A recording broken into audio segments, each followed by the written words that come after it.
एक 40 प्लस की लेडी नंदिनी, उसका नाम मैं फेक रख रही हूँ यहाँ पे। नंदिनी मेरे पास आई, उसका सुंदर सा मुखड़ा मैंने देखा और कोई भी देख के बता देगा उसका मुंह पे एक उदासी सी रहती थी, उदासी सी साई रहती थी एनी टाइम। लेकिन वो हंसती नहीं थी, ऐसी नहीं थी, पूरा हंसती बोलती है, लेकिन कहीं ना कहीं उनकी आंखों से वो उदासी झलक ही जाती। हम जाने अनजाने कभी कभी अपने बच्चों के साथ इतना गलत कर देते कि हमें पता भी नहीं चलता। अभी मैं आप लोगों को नंदिनी की कहानी सुनाने जा रही हूँ। नंदिनी जब 2 साल की थी तभी उसके मम्मी का डेथ हो गया। नंदिनी का एक भाई 2 बहन थी। उसमें से नंदिनी सबसे छोटी थी। जब नंदिनी का थोड़ा होश आया तो नंदिनी अपनी माँ के बारे में पूछने लगी घर वालों को, और घर वाले ये बताते हैं कि उसकी माँ जो है बीमार है और अस्पताल में है। नंदिनी का जो उदासी वाला चेहरा वो बचपन से ही था। जब भी घर में कोई मेहमान आते नंदिनी को देख के बोलते हैं, बेचारी, उसको देख के बहुत ख़राब लगता है। तो नंदिनी कुछ ना कुछ समझने लगी थी शायद, लेकिन वो कंफ्यूज थी। वो अपने पापा का बात सुने या घर वाले कोई कोई आते हैं, जो मेहमान आते हैं, जो कुछ ना कुछ बोल देते हैं उसके बारे में, बेचारी ख़राब लगता है, तो वो उन लोगों की बात सुने। धीरे धीरे घर का बाहर का सब लोग नंदिनी से ये बात छुपाने लगे कि उसका माँ की डेथ हो गया।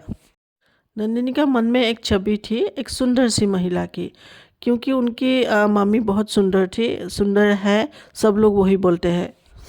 नंदिनी अपनी मामा के यहाँ अक्सर जाती थी। जब भी कभी कहीं बाहर जाना होता था तो एक सुंदर की महिला की तलाश में हमेशा नंदिनी रहती थी।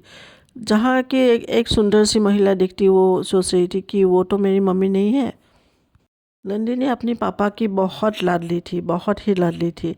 नंदिनी का एज अब 5 साल की शायद हो गई थी, और एक दिन वो अपनी बड़ी दीदी के गोदी में बैठी थी। अचानक बड़ी दीदी उसको गोदी में लेके दरवाजा के पीछे छुप गई और बोला, आया आया। थोड़ी देर बाद नंदिनी को अपनी दीदी एक रूम में ले गई, और जहाँ पे बहुत सारा लोग बैठा हुआ था। नंदिनी ने चारों तरफ देखा, सबको तो वो पहचान नहीं थी, लेकिन एक लेडी को वो पहचान नहीं पाई थी। किसी ने नंदिनी को हाथ पकड़ के वो लेडी के पास ले गया और बोला, ये आपकी माँ है। तो नंदिनी वो लेडी को देखा और बोला, मेरी मम्मी ऐसी नहीं है, मेरी मम्मी तो बहुत सुंदर है। तो वहाँ से भाग आए। उस दिन ही समझ गई नंदिनी सब लोगों की बातें सुनकर कि उसके पापा ने दूसरी शादी कर ली। उस दिन से नंदिनी को लगने लगा उसके पापा जो है अब सिर्फ उसका नहीं है। तो धीरे धीरे उन दोनों के पापा और बेटी के बीच दूरियां बढ़ने लगी। नंदिनी का पूरी दुनिया थी उनकी पापा। अब नंदिनी और गुमसुम सी हो गई और थोड़ा डर डर के जीने लगी। अब धीरे धीरे नंदिनी बड़ी हुई। अब वो शादी के लायक हो गई और उसके पापा ने एक अच्छे घर के लड़के के साथ उसका शादी करा दिया। अब नंदिनी अपने हस्बैंड में उसके पापा को ढूंढने लगी। उसको प्यार के अलावा कुछ नहीं चाहिए था। वो बस प्यार की भूखी थी।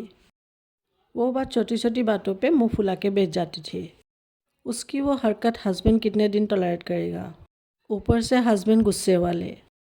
बहुत जल्द ही नंदिनी समझ गई यह सब प्यार पाने वाली हरकतें, मुंह फुलाना वगैरह, यह सब काम नहीं करेगा। बहुत जल्द नंदिनी का एक बेटी हुई। उसका 4 साल बाद एक बेटा भी हो गया। अब नंदिनी अपने बेटा बेटी को बड़ा करने में पूरी तरह जुट गई। अब वो एक्सपेक्टेशन नाम की वो कीड़ा को ट्रंक में बंद किया और चाबी कहीं फेंक दी। अब नंदिनी खुश है। वो अपने घर, अपने बिजनेस को अच्छी तरह से संभाल रही है। नंदिनी का कहानी बस अभी यहीं तक ख़त्म करती हूँ। अगर आप लोग आगे की कहानी सुनना पसंद करोगी तो आप लोग कमेंट करके बताना। मैं एक दूसरा वीडियो बना दूँगी आप लोगों के लिए। वीडियो को थोड़ा भी अच्छा लगा हो तो मेरे चैनल को सब्सक्राइब कर लीजिएगा गाइस। खुश रहिए और हेल्दी रहिए।